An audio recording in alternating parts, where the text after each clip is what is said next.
Hello, everyone, and welcome to today's webinar, Application Planning Checklist with Grad School Roadmap. My name is Nelly, and I'll be the moderator today of this webinar on behalf of PrEP team. Our speaker today is Dr. Don Martin. He's a former admission dean at Columbia, Chicago Booth, and Northwestern universities. Dr. Martin will guide you through the process of a successful application planning. So before we start, can you please check if you can hear me well? So just please type something in the chat box. It could be just hi or your country.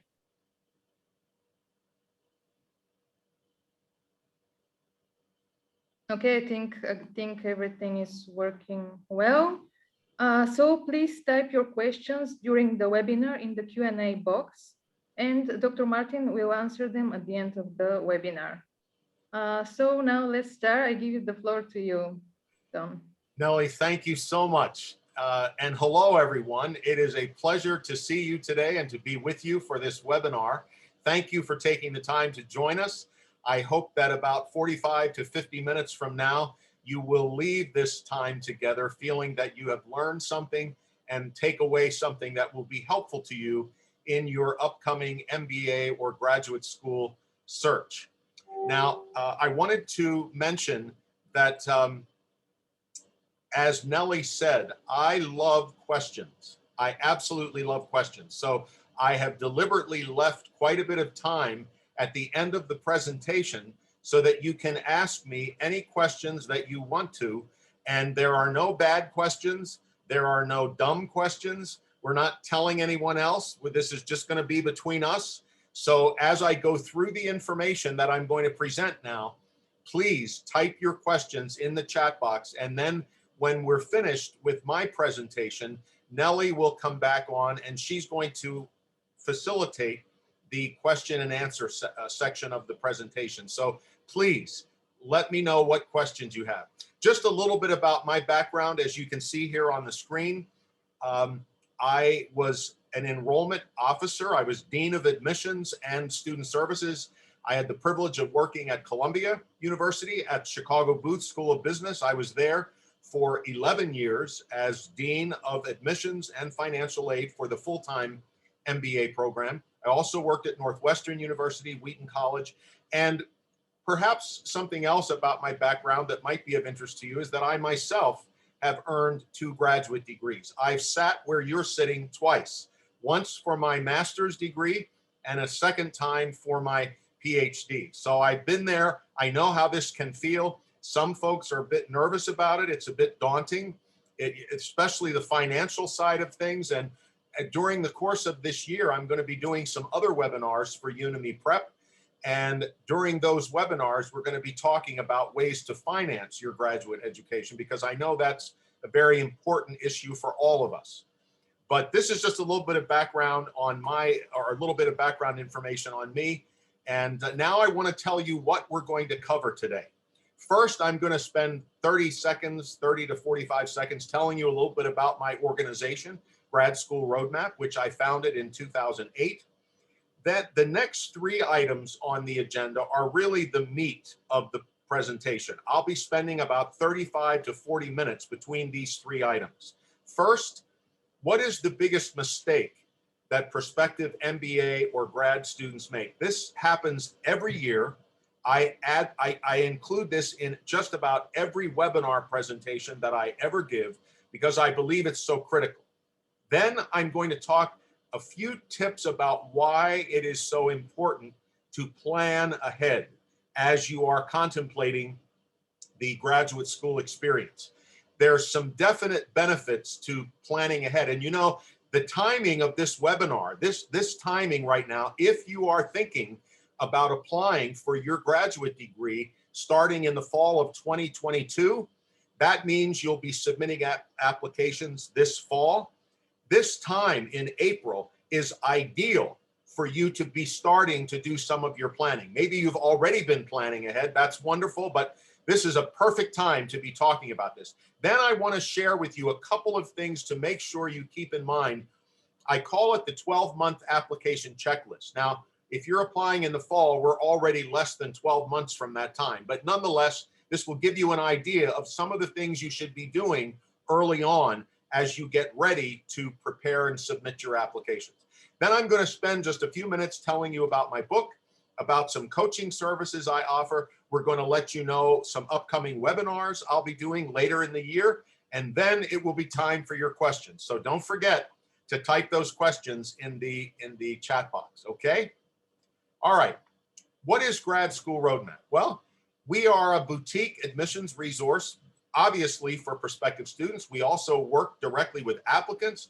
We've worked with alumni and enrollment management staff. Our team is uniquely made up of former graduate admissions directors and deans. So what that means is that we all have sat on this side of the table, evaluating applicants, interviewing them, working with them, helping them through the process. This is something in my own situation. I started my admissions experience in 1980. That's probably before most of you were even thought about. I've been doing this, I can't believe it, 41 years. Look how good I look. See, it's done me very well. But anyway, so I've got some experience here and during that period of time from 1980 until 2008, when I started Grad School Roadmap, I was a full-time admissions dean. So I have 28 years of experience that I'm bringing to the table in what I share with you today. And then there's a little bit more about what we do at Grad School Roadmap. Now, let's get to the first agenda item of today's presentation. What is the biggest mistake that prospective MBA or grad students make every single year? This happens without fail every year. What is it? Well, what do you think it might be? Now, there are many answers. There are many good answers to this question. There's not just one, but the one that I believe is the answer that I would most often give if I were asked this question is the following: not doing adequate research before applying. Those 6 words. I hope you'll write that down. I hope you really will write this down. And if you don't take anything else away from what I share with you today, I hope you will keep this in mind. This is critical. It is so important to do good research well before you submit your applications. Excuse me just a moment. There we go. That's better. So what do I mean? What's a little bit more information about this? Well, first of all, if you want to avoid making this mistake, you want to start out by looking at lots of options, whether it's an MBA, a Master of Arts, a Master of Science, a law degree, a medical degree, whatever you are thinking about. You don't start out with just 5 options that you're going to apply to. That's defeating the purpose of this search. You need to start out, I encourage, let's take the MBA, for instance.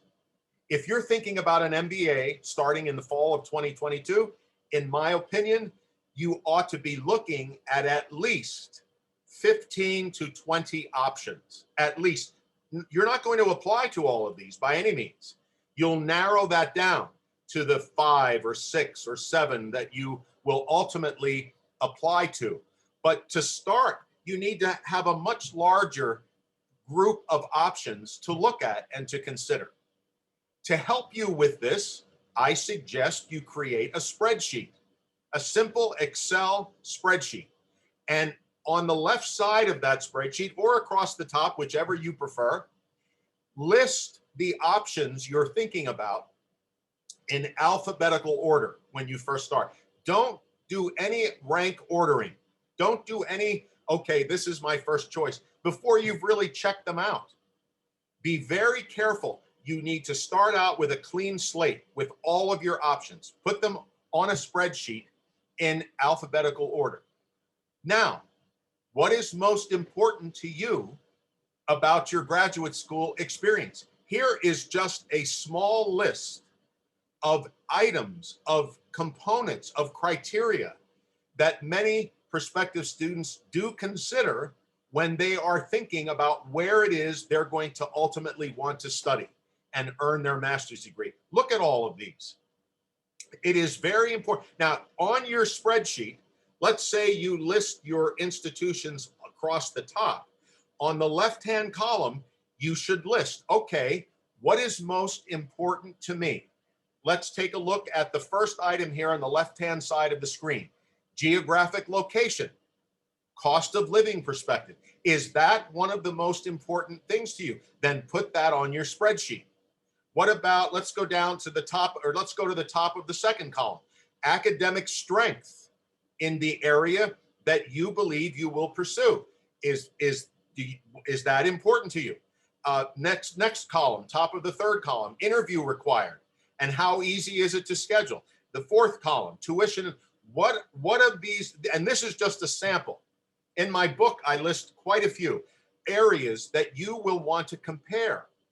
And you owe it to yourself to spend the time to do that before you narrow the list down to these group of schools that you will apply to. So once you've listed all of those items that are important to you, now you do some genuine, honest comparison shopping. Fill in the columns on your spreadsheet for every one of those institutions. I guarantee you, this has happened so often with my coaching clients. They will start out thinking that this institution is their number one choice at the beginning, before they do any of their research. This is the institution that is their first choice. At least 7 out of 10 times, once they do the spreadsheet and do some comparison shopping, that institution is no longer their top choice. Another institution has made it to the top.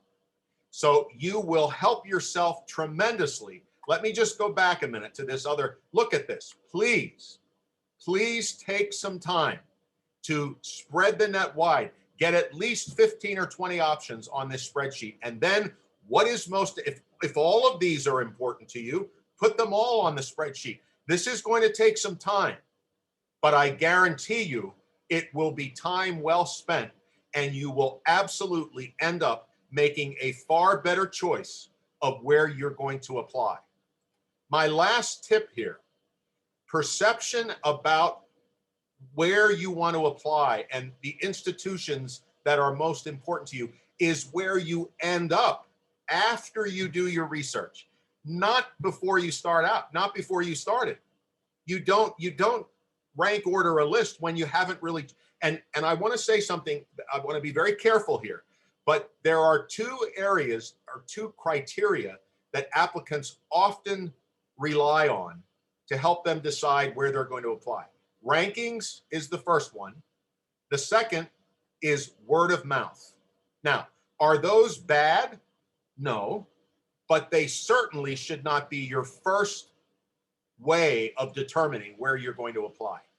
I don't have time to tell you about rankings, but let me just tell you that the methodology behind many rankings is faulty. And you mean to tell me that of, for instance, 800 accredited MBA programs around the world, that there's only 10 that are worth your time? That's absolutely ludicrous. That makes no sense. And I'm going to tell you something. In the 41 years I've been doing what I do, there is absolutely no evidence, none, zero evidence that your success in your career and your life is going to be dependent on the ranking of the institution you attend. There's no evidence of that at all.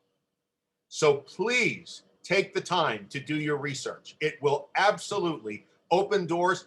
By the way, there's an MBA program in the United States that has a program called the Executives in Residence program. This is a phenomenal experience. They actually pair all their full-time MBA students with a recently retired Fortune 500 CEO. They started developing this program about 25 years ago. All of the CEOs know about it, and they're very excited to participate. That school that does that is not ranked in the top 10. It may be in the top 25, but it's certainly not, it has never been ranked in the top 10. But the alumni love this school. This is a phenomenal program. Would you like to know the name of that MBA program? I'm going to be a little difficult with you here. I have 3 words for you. Do your research. Find out. That's just one of many little hidden secrets about wonderful programs that you could be missing just because you've already decided that you're going to apply to a top 5 school, but you haven't really checked it out. Okay, enough said about that. Let's move to our second agenda item for today, which is the importance of planning ahead. Why do you need to do this? I'm going to give you 6 reasons. Most of these are just very simple, but they really make a difference. Why should you plan ahead? The first reason, as you can expect, you have adequate time to do your research. If you're going to be submitting applications in October, November, December of this year, you have 6 or 7 months ahead of you right now.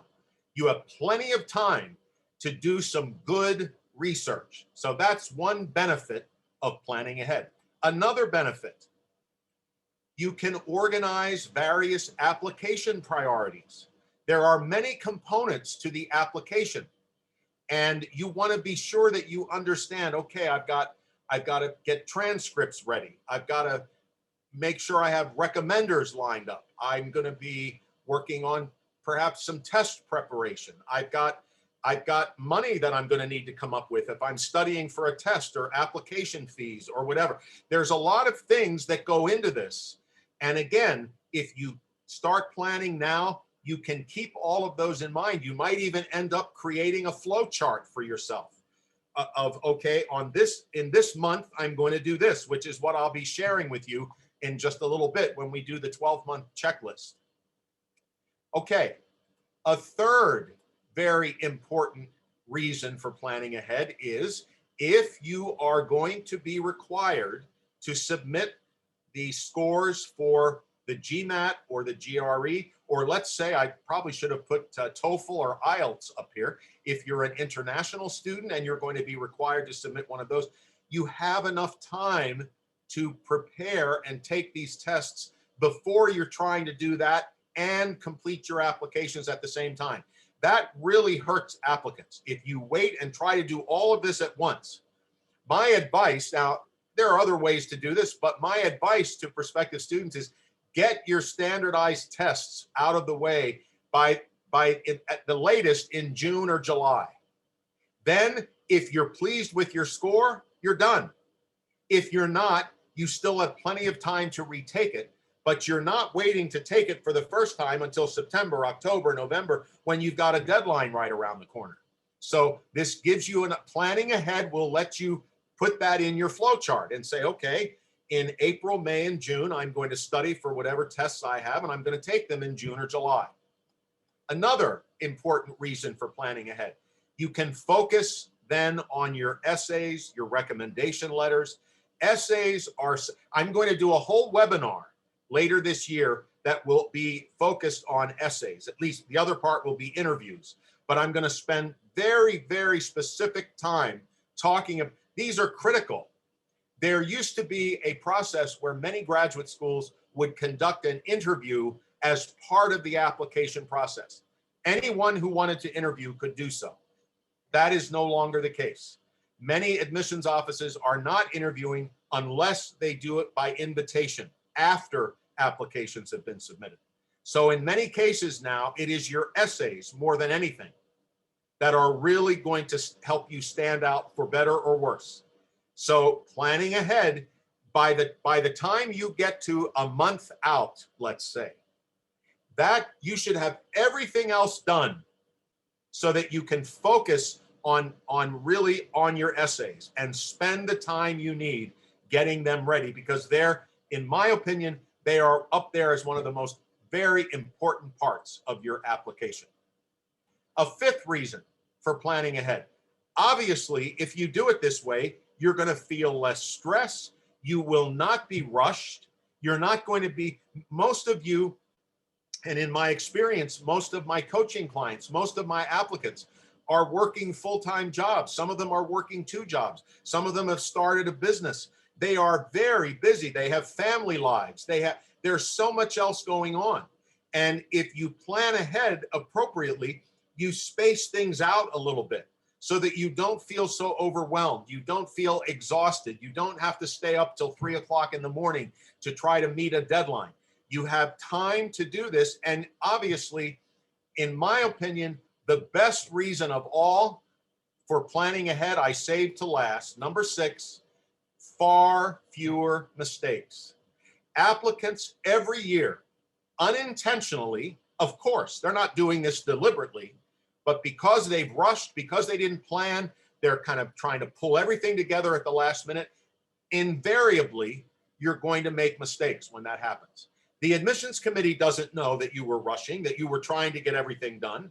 They don't know that. All they know is that they look at an application that's riddled with mistakes. If that happens, 9 times out of 10, you're going to be denied admission. Not because you're a bad applicant, but because it's going to appear that you spent no time really preparing that application. So in an effort to minimize the chance of making unnecessary, unintentional, very unfortunate mistakes, plan ahead. All of these benefits will be yours if you decide to do that. All right, we're already ready to move to the third part of our agenda for today, and that is a discussion or a presentation to you about a suggested application checklist. What I developed when I first wrote my book was a 12-month list of things to keep in mind that you want to be working on. Again, if you leave enough time, you can do this. Now, as I said, we're already less than 12 months before certain first round applications are going to be due. So you can condense this to a 7-month checklist if you want to. But what I'm going to do now is this is a suggested 12-month application checklist. I'm going to go through each month and give you a couple of tips for things that you want to be doing far enough out as you get ready for your applications to be submitted. Okay, let's start with 10 to 12 months out. You're about 10 to 12 months out. Obviously, as you probably expected I would have on this list, this is the time to do your due diligence, to do your research, create that spreadsheet. And remember, when you put on that spreadsheet, what's most important to you, that's exactly what that is. This isn't about your faculty members, your parents, a significant other, a spouse, friends. Yes, their input is okay, but this is your graduate school experience, not theirs. So what is most important to you? That is the most important thing. That's what should go as you consider your research. And of course, create the grad or business school spreadsheet. Create the spreadsheet, start filling it in, and make a promise to yourself that you're going to fill in every single box on that spreadsheet. I guarantee you, if you do that, your list, your rank ordered list is going to change as you go through this. I had a coaching client a few years back who came to me and we began working together, and they had already a rank order list of the schools to which they were going to apply. And I suggested that they still anyway create a spreadsheet and do some homework. And they had time to do that. So they did. Do you know what happened? I promise you, the institution that originally was number 1 on their list ended up being at the bottom, not number 2. It dropped all the way to the bottom of the list. They didn't go there. They did apply and they got in, but they did not go. So I'm telling you, this works. You may surprise yourself at just how things can change if you take the time to go through that spreadsheet. And as I said, make a list of all your options the first time you go through this in alphabetical order. Please do not put any rank order yet. This is not the time. That, as I said, your perception comes at the end, not when you start out. Okay, now let's move to the 7 to 9 month period of time. You're now 7 to 9 months out. This is when I would suggest that you start planning some campus visits and perhaps signing up for some admissions events if they have them. You may have to wait a little longer. We don't know when each institution advertises some events they're going to have. But even with COVID, there are most institutions are doing even more admissions events virtually. If you can't now this fall, it looks as though, at least here in the United States, many students are going to be back on campus. There will be much more taking place live on campus. Whether that's the case or not, institutions have interactive or virtual campus tours. It always amazed me when I was a dean at Columbia and Chicago Booth. I held open office hours for students to come in and just meet with me to talk about anything. They didn't have to have an appointment. They could just drop in. I was always astounded when students would say to me, Dr. Don, I hate it here. I hate this campus. I'm so disappointed. And obviously, they had never visited our campus ever at Columbia or Chicago. They didn't visit and they didn't like it. And I thought, how sad to spend a 2-year or 3-year graduate program, master's program, in a place that you don't like, that you're unhappy. That's so sad. You don't need to do that. So please plan some campus visits. Put that on your spreadsheet. What did I think of the campus visit that I had? Do I kind of like the feel of the campus? Participate in recruiting events. Usually current students, recent graduates, faculty will join the admissions staff in these events, and you get a chance to hear from them and really interact with them. Sometimes they'll have a Q&A session where you, like we're doing today, where you can ask questions. By the way, having said that, I hope you're already asking some questions in the chat box. Please do, because I'll be finishing up here in about 10 or 15 minutes, and I'm hoping we're going to have lots of questions. So make sure that you have visited every campus, whether it's in person or virtual. That's something that absolutely ought to be on your spreadsheet. And you should have at least attended one recruiting event per institution, if not more. This is very, very helpful. Next, start preparing for your standardized tests. Now, thankfully, at least from my perspective, many graduate institutions are waiving their test score requirements, or they're making them optional. That's something else you may want to have on your spreadsheet. Must I take the GMAT? Must I take the GRE? What are the requirements? You may be pleasantly surprised to find out that fewer institutions are requiring these than used to be the case. But nonetheless, if you have to take a test, or one of the schools you're definitely interested in, even if there's a few other schools that don't require it, but this one does, you want to apply there, then start planning now. Make sure you're ready to take the test and to do the best that you can in that respect. Next, this is absolutely critical. Do some independent, on your own, reaching out to current students or recent grads. I'm not talking about a recruiting event now. I'm talking getting, if you have in your network, if you know someone who is currently attending an institution in which you are interested, or recently graduated from that institution, or if you don't know anyone, you can ask the admissions office, can you put me in touch with some current students or recent graduates who can tell me about this program? This is absolutely critical. This should be on your spreadsheet as one of your points. What do current students say about this program, and what do recent graduates say about it? What do they say? What is there? There are 2 questions I would urge you to ask. Every current student, you only need to speak with 1 or 2. You don't have to speak with 5 or 10. But when you get a current student or recent graduate on the phone or on a Zoom call or Skype or FaceTime or WhatsApp or whatever it may be, you want to ask them at least 2 questions. 2 questions. First, what do you or did you like most and least about this program? Did you hear that? What do you or did you like most and least about this program? They should be able to answer both of those questions. If they don't want to tell you anything that they didn't like, something's wrong, because no program, there are great programs, but none is perfect. And I would think you'd want to be going into these programs with your eyes open about some things that may still need to be improved in these programs. So what did you like most and least? Or do you like most or least? Ask the second question, very important. Hope you're writing these two questions down. If you had it to do over again, knowing what you now know about this institution, would you choose to go there?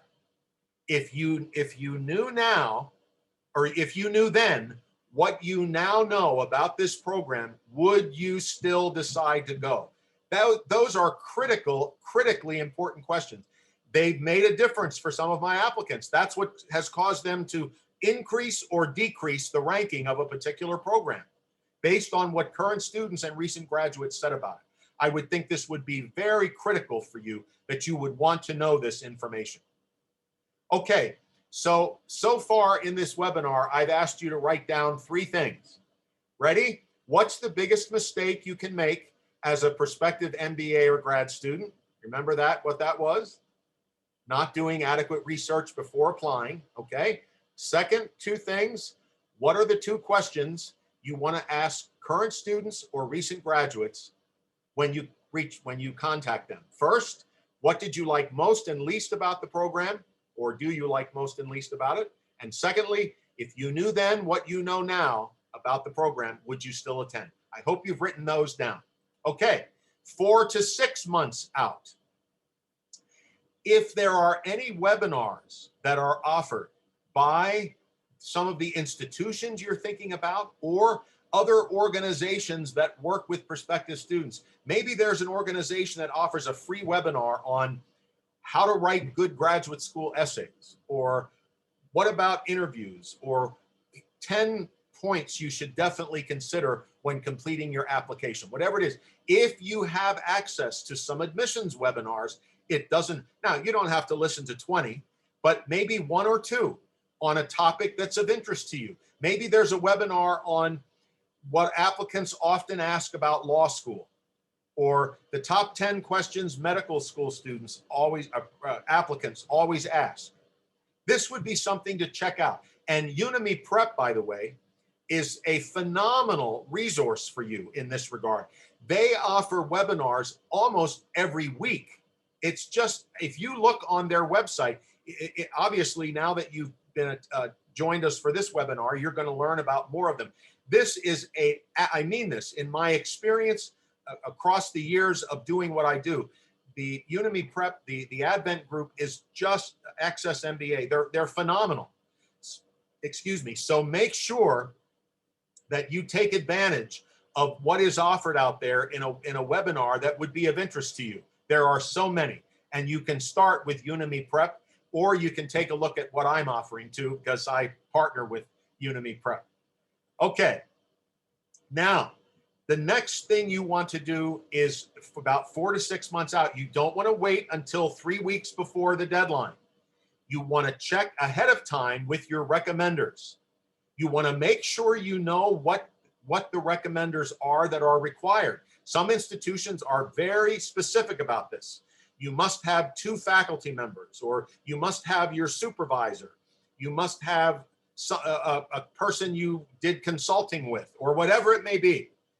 And so you need to be sure you know. That could be an item in your spreadsheet. What recommendations are required? What is required? Then once you've confirmed who is going to do this, in my opinion, you should meet with them at least once. Give them your updated resume. Give them a statement about your long and short-term career goals. Let them, if you have an essay that you may not have finalized, but that you've been working on, that you think would be helpful to them, give this information to them before, of course, they work on your letter. I want to tell you something. This is an inside tip. Excuse me just a moment. This is an inside tip about recommendation letters. Do you know, in my experience as an admissions dean, I would say 90 to 95% of the recommendation letters I read were of no help whatsoever. In fact, many times they contributed to a student being denied. Why? Because of two things. The recommender did not either know the student well enough or long enough to complete the letter of recommendation. They didn't know them. A good recommender is someone who knows you long enough and well enough to write the letter, and they need to take the time to do a good letter. If they're asked what you do well, they shouldn't just say, oh, John is a great communicator. Mary is a phenomenal leader. Jack is a great team player. Elizabeth is very dependable. If she says she's going to do something, she does it. That's all well and good, but they need to give proof of that. When did that happen that they noticed that? What is it that caused them to notice this about you?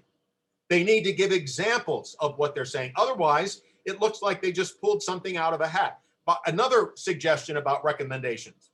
Oftentimes, a recommendation will have a grid. And on this grid, on the left-hand column, are a list of character traits or qualities, initiative, teamwork ability, communication skills, integrity, dependability, whatever it may be. And the the recommender is asked to rate you from superior, excellent, good, fair, poor, or something to that effect. Now, obviously, you don't want the recommender to say that you're poor, but nor do you want them to rate you superior on every single one of these areas. That looks like they didn't even read them. It looks like they just went through and thought, okay, this is the best one. I think I should check this box.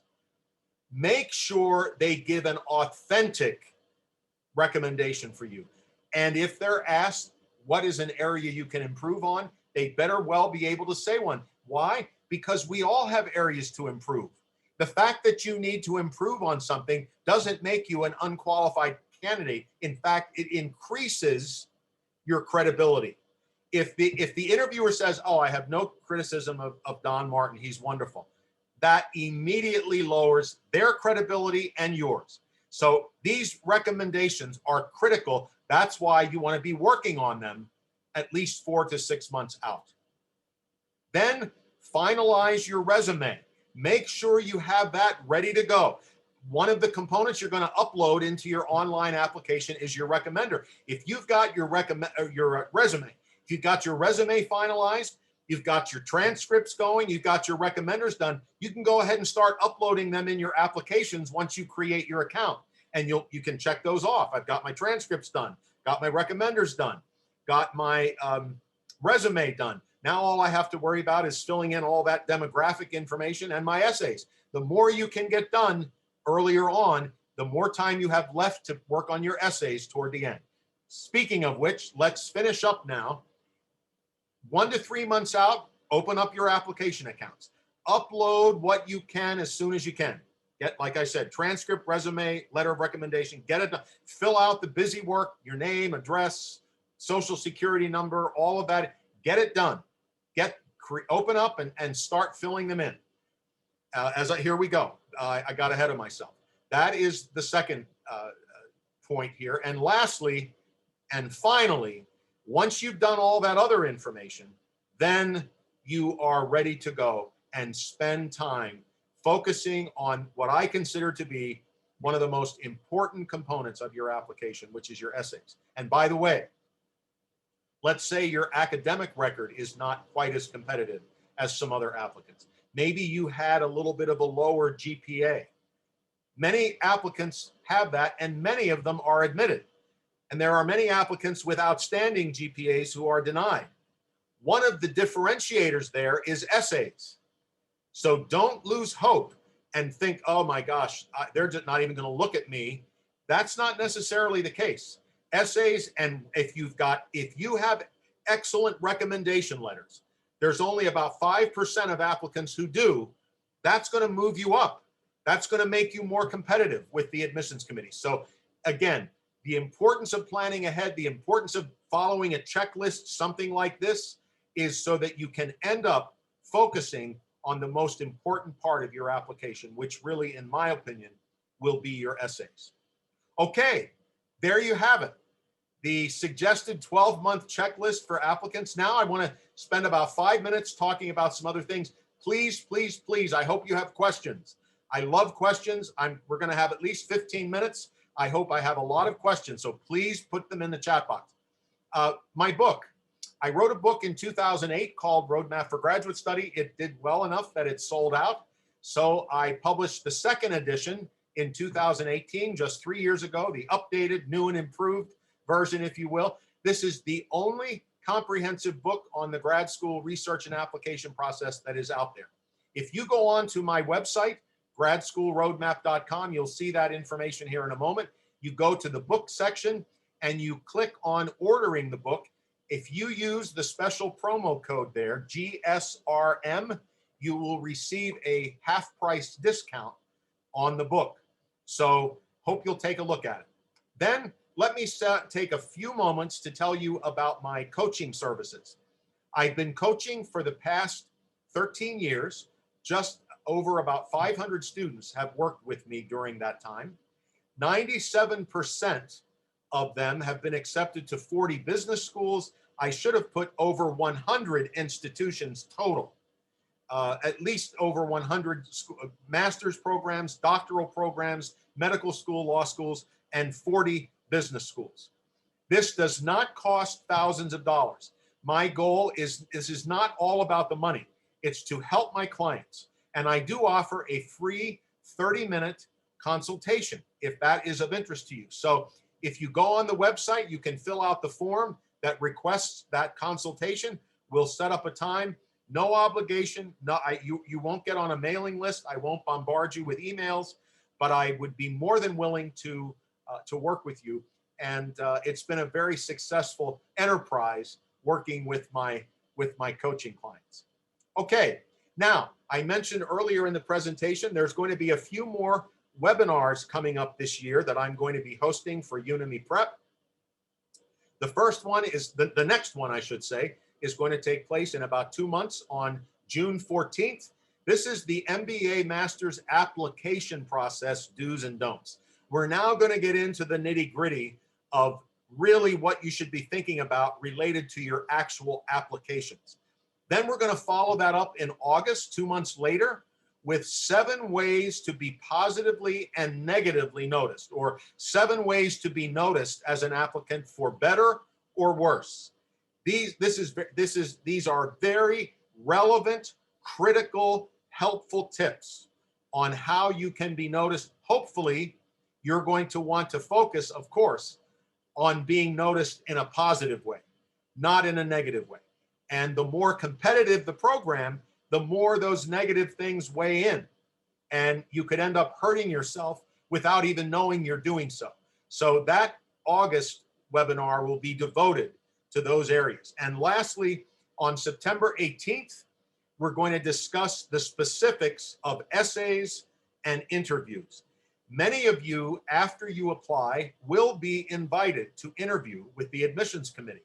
And here, if that happens, the interview, the essays kind of help you get your foot in the door and get you to the point where they would like to meet with you. But now you have the chance to actually have them hear from you in person. The interview brings you off the page. It brings you to life.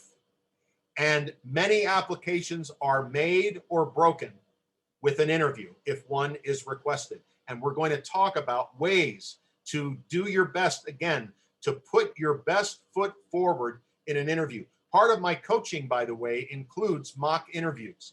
I've been able to work with hundreds of my applicants. I love doing mock interviews. It's a lot of fun.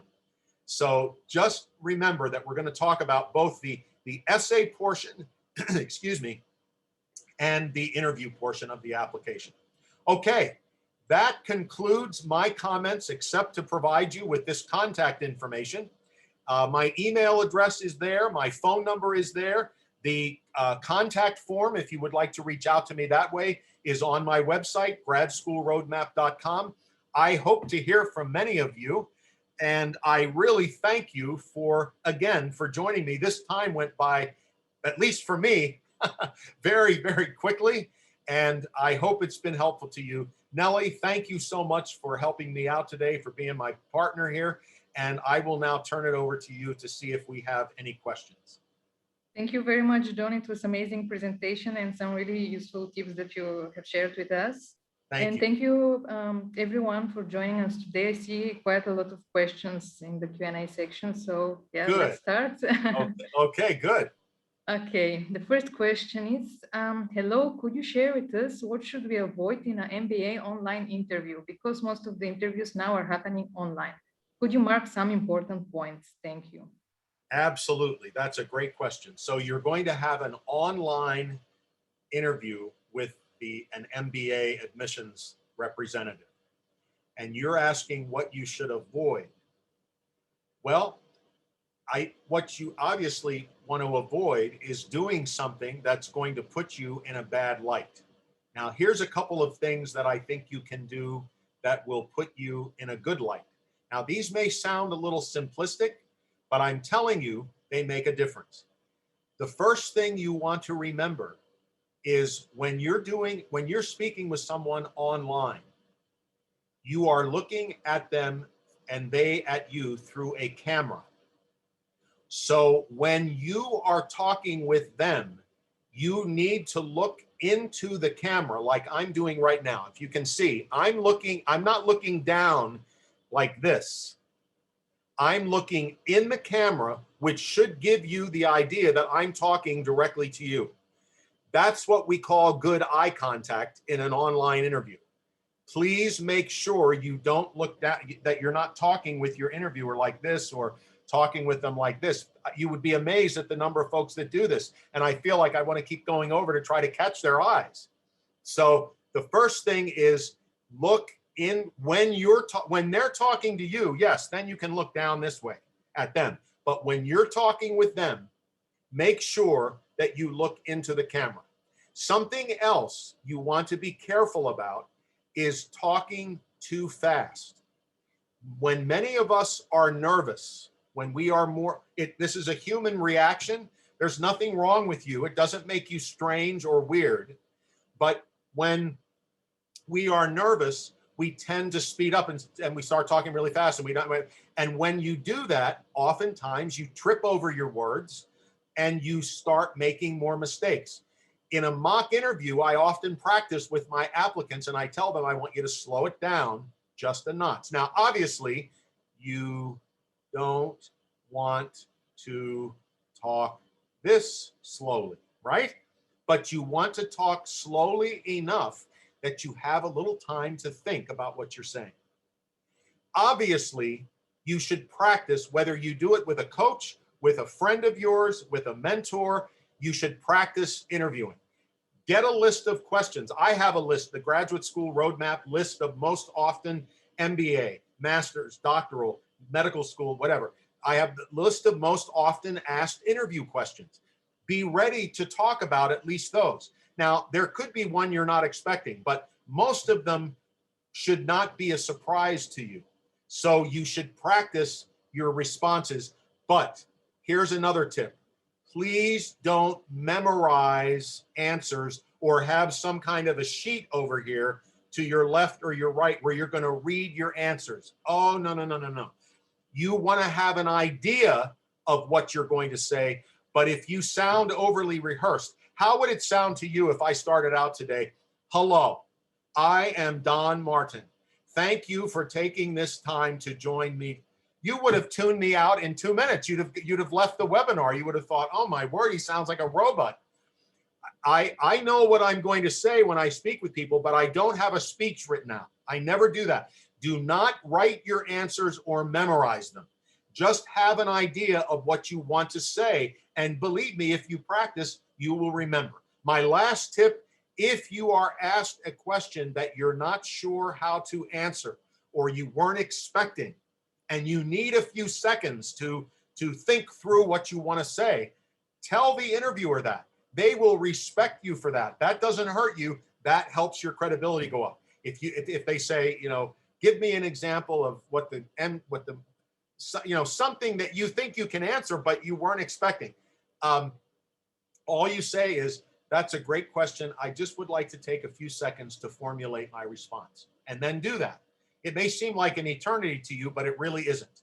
Okay, great question. I'm sorry I went on and on about it, but those are my suggestions. If you have any more questions about that, just shoot me an email. Okay, now second question. Do you think the COVID pandemic will make the application process less or more competitive? Oh, that's a great question. I believe that the COVID-19 pandemic has had an effect on the application process. And here's what I believe happened.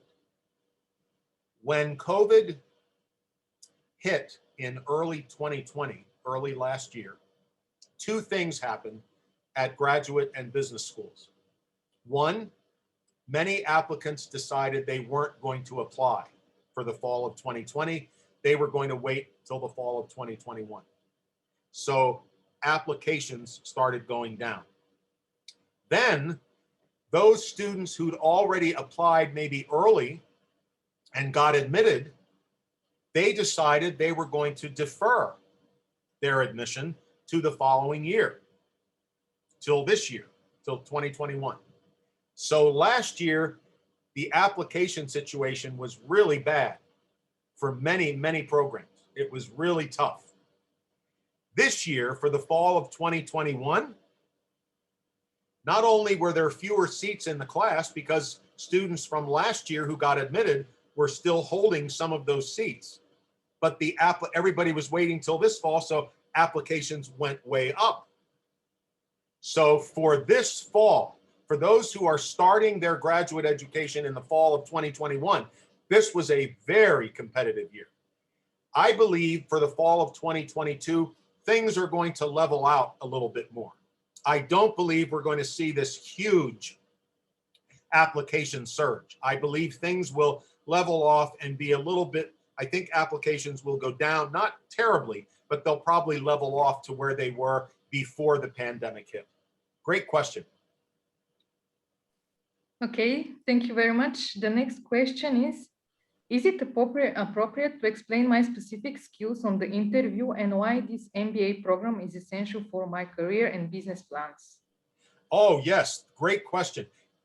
You will most likely be asked that question in one of two ways, and it could be both.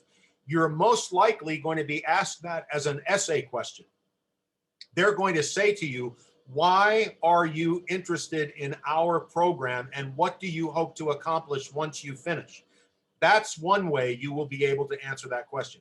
They may also ask it in an interview, but my suggestion is that you be ready to discuss that in an essay, because that way everybody on the admissions committee is going to really get to hear what you have to say. So yes, by all means, that's definitely a question you'll be asked and something you should be ready to respond. Thank you very much. What makes a standout application if I want to apply for a scholarship? If you want to apply to a scholarship and you want to stand out, in all honesty, what makes you stand out for a scholarship would be what made you stand out to be admitted.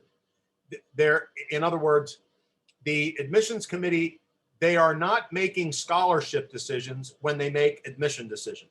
When I was at Chicago Booth, I personally read and made final decisions on over 80,000 applications.